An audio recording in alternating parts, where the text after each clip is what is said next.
모든 것을 버려두고 예수님을 따랐습니다. 베드로는 성경에 말하길 배와 그물, 또 그때 당시 기적으로 잡았던 그 고기들까지 다 버려두고 예수님을 따랐죠. 무리를 걷는 예수님을 보면서 만약 무리를 걸으시는 분이 주시거든 나도 무리로 걸어오게 하소서. 그래서 무리를 걸었던 사람이 베드로였습니다. 변화산 위에서 예수님이 기도하시면서 모세와 엘리야를 만나 그 대화하는 장면을 보면서 베드로가 뭐랍니까?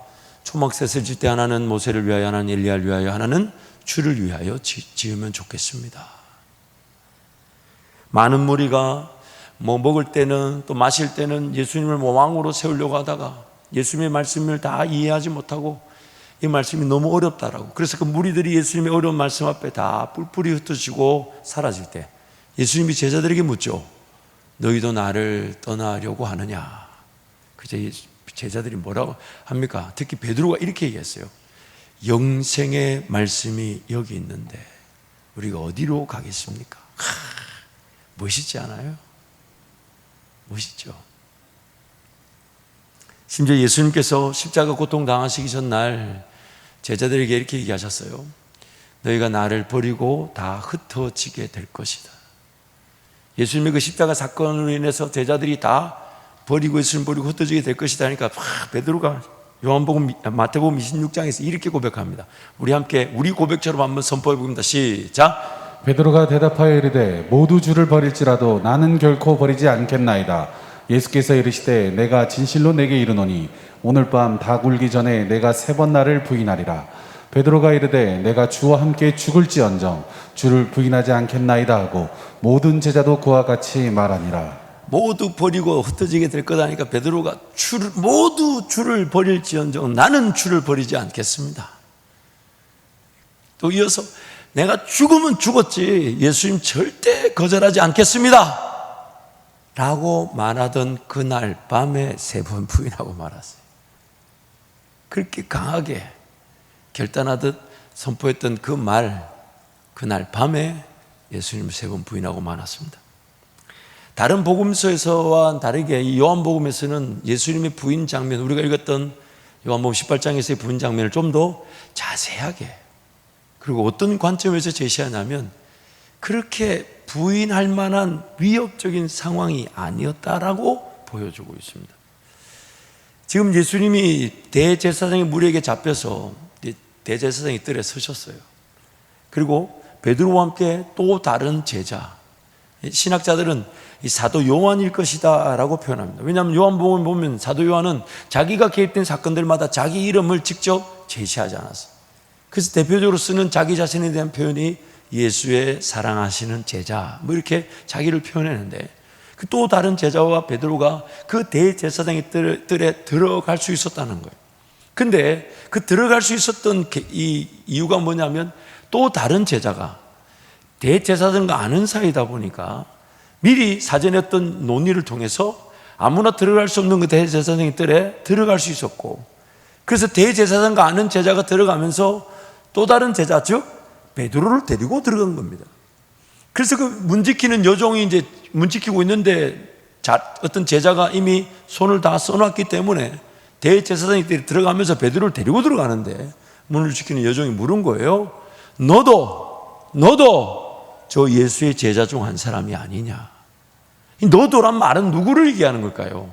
이미 그 문 지킨 여종이나 그 대제사장과 아는 제자가 이미 그 얘기를 해놓은 상태에서 들어가는, 즉 그 제자, 베드로와 함께 있는 제자가 예수님의 제자라는 것이 이미 알려져 있는 어느 정도 상황을 얘기하는 거죠. 너도 예수의 제자 중 한 사람이 아니냐? 그러면서 또 2번째 부인이 되고 3번째 부인은 확실한 증인이 하나 등장합니다. 예수님이 밤에 이 끌려오기 전에 낮에 겟세마네 동상에서 대제사장의 무리들이 예수님을 잡으러 왔을 때 검과 뭉치를 가지고 왔죠. 그때 베드로가 너무 격분해가지고 칼을 빼어들고 대제사장의 무리 중 한 사람, 즉 말고라는 자의 귀를 잘라버렸는데 너 예수의 제자 아니냐라고 3번째 물었던 그 사람이 바로 베드로가 귀를 잘랐던 말고와 친척지간이었고, 심지어 방금 전에 그 낮에 그 일이 일어난 자리에 있었다는 겁니다. 내가 보하지 않았냐? 베드로, 내가 그 자리에서 내 친척 말고의 귀를 자른 걸 내가 보았는데 너 예수 제자잖아. 뭐 확실한 증인이죠. 뭐 오래된 증인이 아니라 낮에 있었던 사건을 보고 지금 얘기하는 거니까. 근데 베드로가 모두 주를 버릴지언정 나는 주를 버리지 않는다 해놓고, 내가 죽으면 죽을지언정 예수 떠나지 않는다 해놓고, 심지어 그렇게 부인할 만한 상황이 아니에요.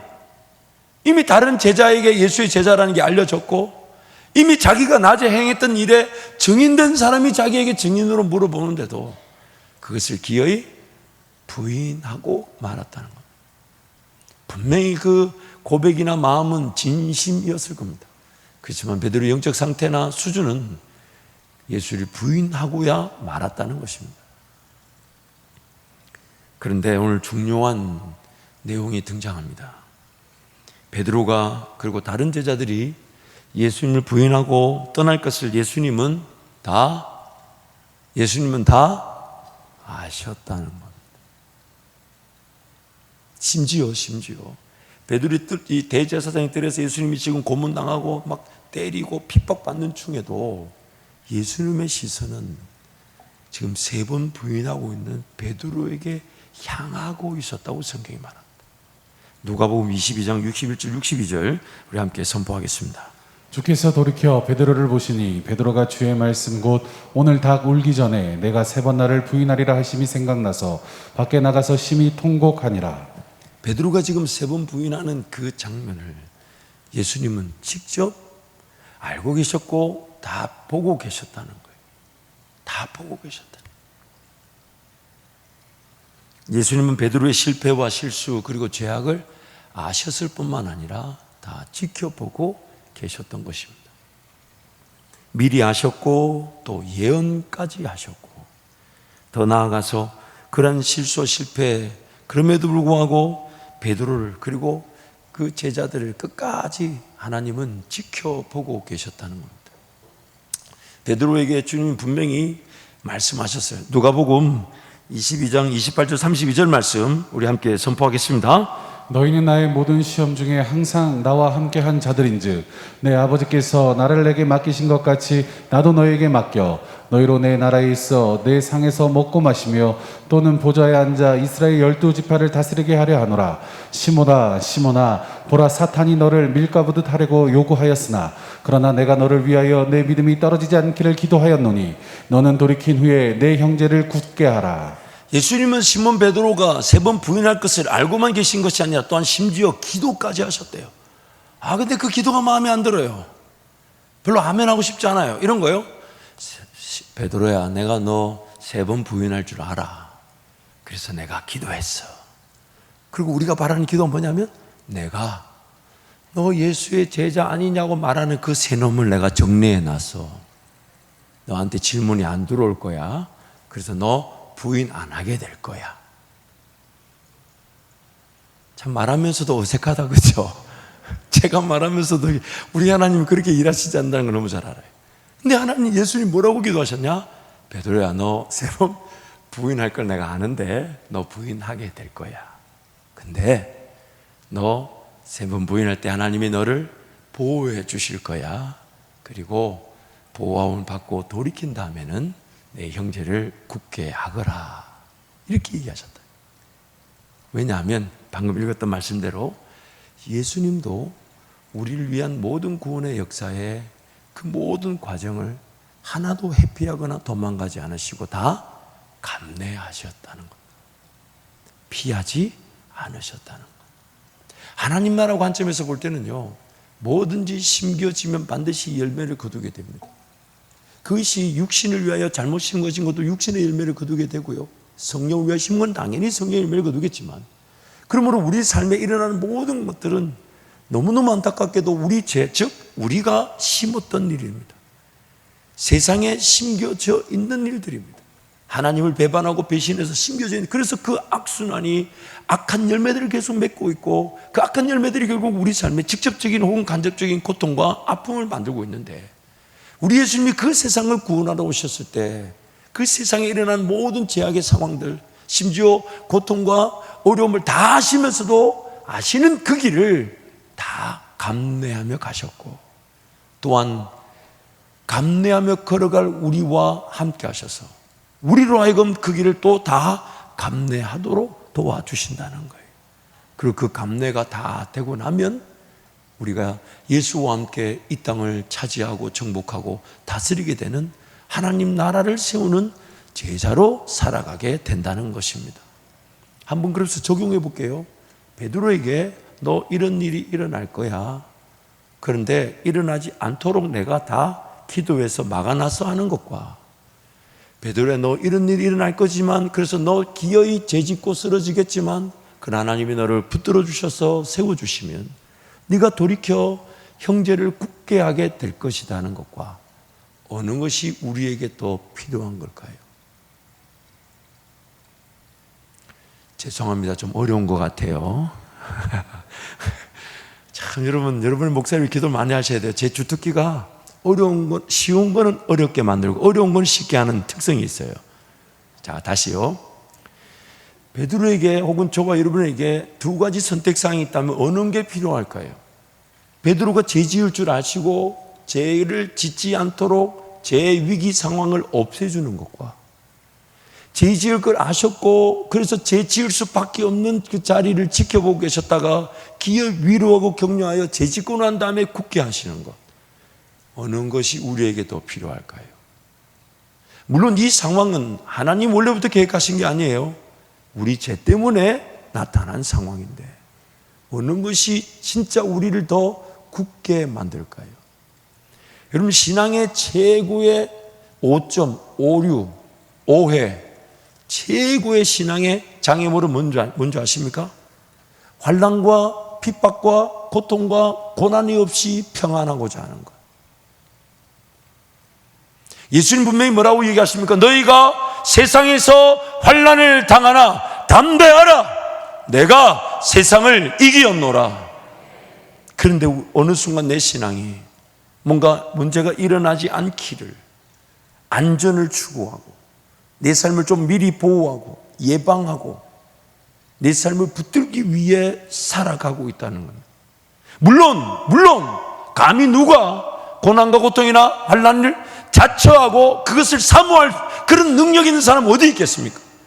하지만 오늘 하나님의 뜻은 어떠한 상황이든 어떠한 환경이든 하나님이 나의 아버지가 되어 주셔서 그 상황을 오히려 하나님을 만날 기회가 되게 하시는 것, 이게 바로 하나님의 뜻인 것입니다. 이게 바로 하나님의 뜻입니다. 세상은 늘 어렵습니다.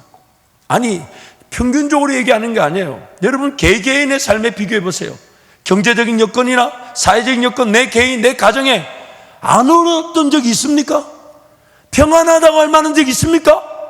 긴장감이 있죠.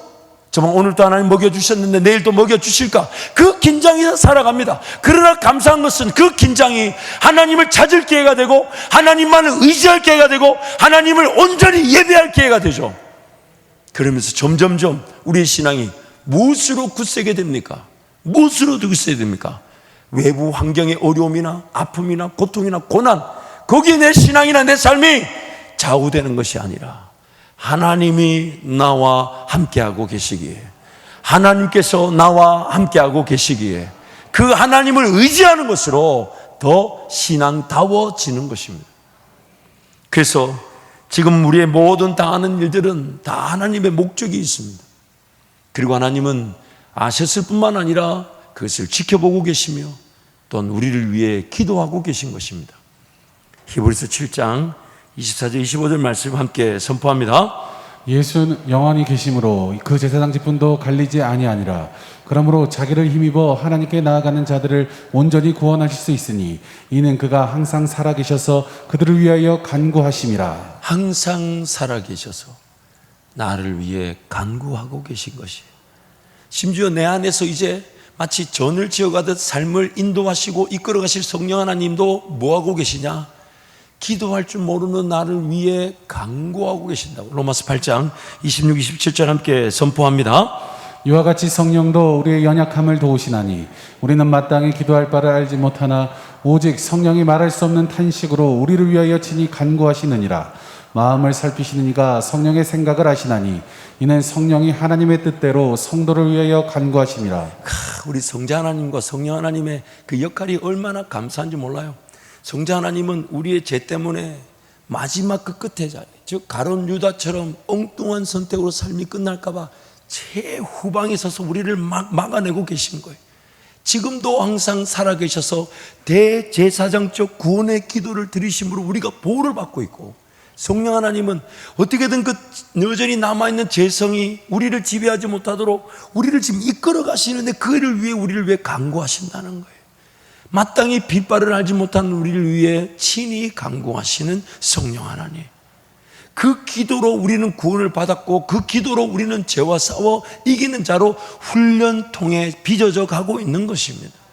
그러므로 일어나는 모든 일들은 다 하나님 나를 하나님의 자녀로 굳건하게 세우시기 위한 훈련의 과정인 것입니다.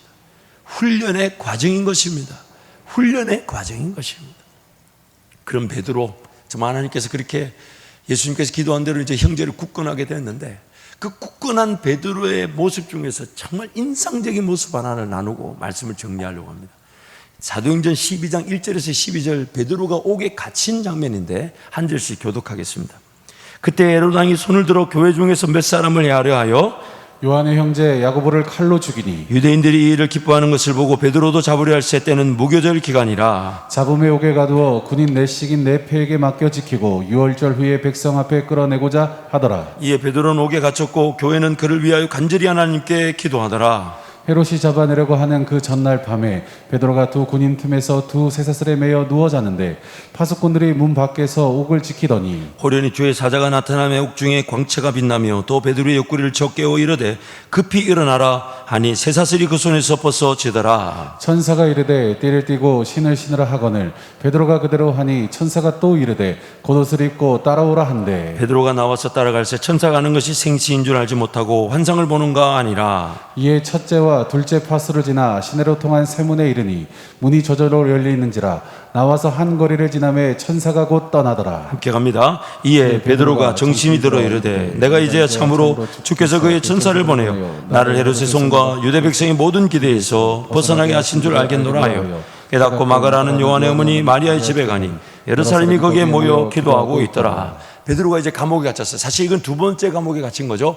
첫 번째 감옥에 갇혔을 때 하나님이 감옥문을 열어 풀어주니까 이제 헤롯이 두 번째 베드로를 잡았을 때는 첫째와 둘째 파수라고 하니까 자기가 있던 감옥이 문까지 치면 거의 한 3개, 4개 문을 지난 깊은 감옥에다가 베드로를 잡아 넣은 겁니다.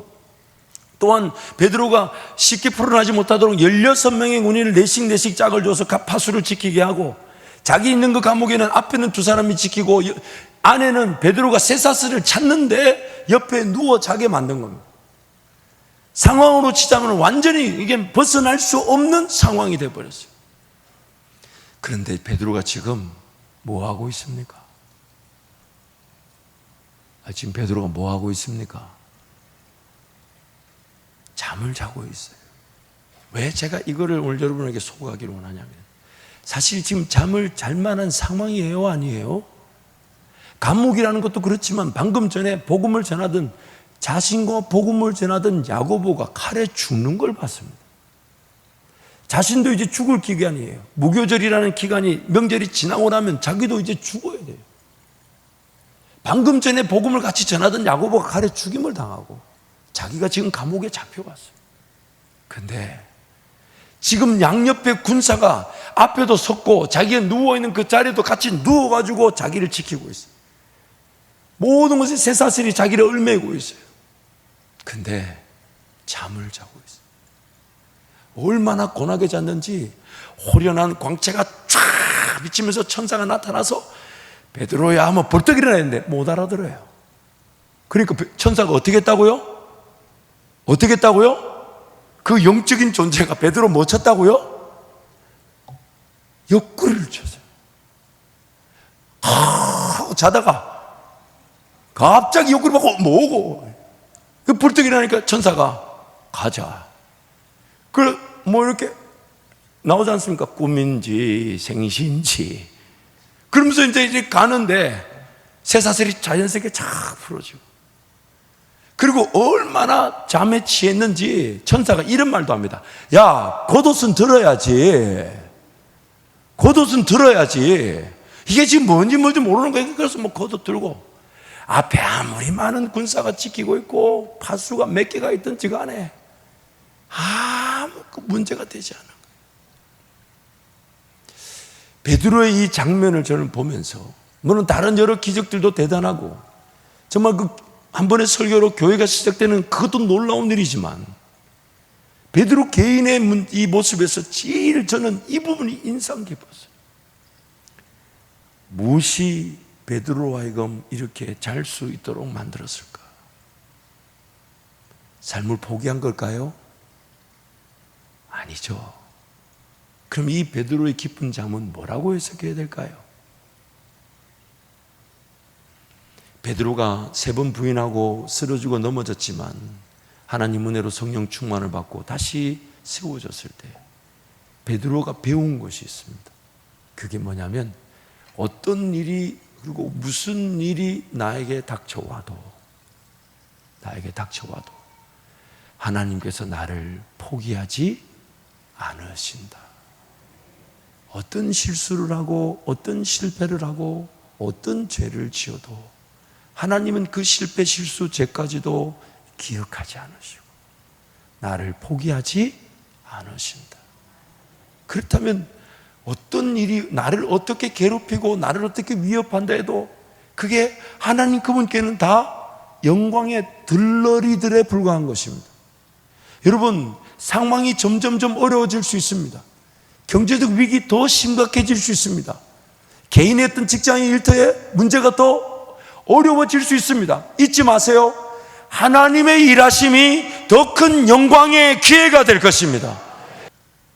하나님 오늘 여전히 나에게 은혜 베푸시기를 원하시며, 하나님 오늘 나를 도우시기를 원하시며, 오늘 나에게 하나님을 알아갈 기회를 주기를 원하시며, 오늘 하나님 나에게 하나님 그분의 하나님 되심을 발견할 기회로서 삶이 사라지기를 원하시는데 우리는 자꾸만 그것을 기대하지 않는다는 거예요.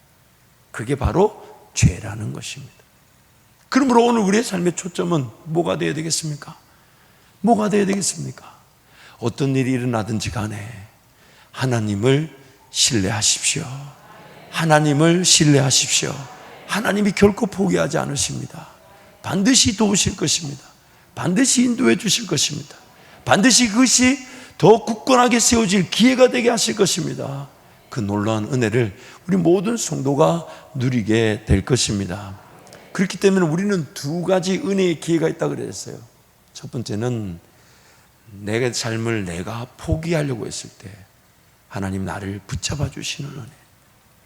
그래서 가룟 유다는 자기 길을 걸어갔지만 동일하게 실패했던 베드로는 예수 그리스도의 기도로 지켜질 수 있었던 것입니다.